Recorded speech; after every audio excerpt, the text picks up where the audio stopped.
সম্প্রতি H-1B visa প্রসঙ্গে উদ্বেগ বেড়েছে যুক্তরাষ্ট্রে। শনিবার নিজেদের অবস্থান স্পষ্ট করতে হোয়াইট হাউসের তরফ থেকে দেয়া হয় বিবৃতি। প্রেস সেক্রেটারি ক্যারোলিন লেভিট জানান, H-1B ভিসাধারী স্বাভাবিক নিয়মেই যুক্তরাষ্ট্র ত্যাগ করতে পারবেন। পুনরায় প্রবেশেও নেই কোনো বাধা। বর্তমান ভিসাধারীদের কিংবা ভিসা নবায়নের ক্ষেত্রে এটি প্রযোজ্য নয়। যারা ইতোমধ্যেই H-1B ভিসাধারী এবং বর্তমানে যুক্তরাষ্ট্রের বাইরে আছেন, দেশে ফেরার জন্য তাদের $1 লাখ দিতে হবে না। বিবৃতির আগে মার্কিন কোম্পানিগুলো নিজেদের বিদেশি কর্মীদের নিয়ে চিন্তায় পড়ে গিয়েছিল। কর্মীদের সতর্ক করেছিল দেশ ত্যাগ না করতে। যুক্তরাষ্ট্রের বাইরে যাওয়ার উদ্দেশ্যে শুক্রবার যারা বিমানে উঠেছিলেন তারাও পুনরায় প্রবেশ করতে না পারার শঙ্কায় বিমান থেকে নেমে যান।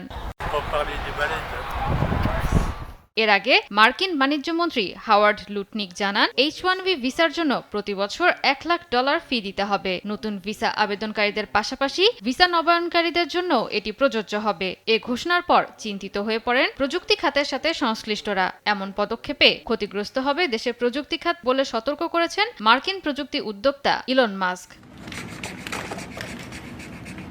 এই মুহূর্তে যুক্তরাষ্ট্রের প্রযুক্তি খাতে সবচেয়ে বেশি আছেন ভারতীয় নাগরিকরা। ভারতের পররাষ্ট্র মন্ত্রণালয় জানায়, যুক্তরাষ্ট্রের এমন সিদ্ধান্তে নেতিবাচক প্রভাব পড়বে কর্মীদের জীবনে। প্রেসিডেন্ট ট্রাম্পকে সিদ্ধান্ত পুনরায় বিবেচনা করারও আহ্বান জানানো হয়। তবে ভারতীয় সরকারের পদক্ষেপের ব্যাপারে এখনও বিস্তারিত কিছু জানা যায়নি।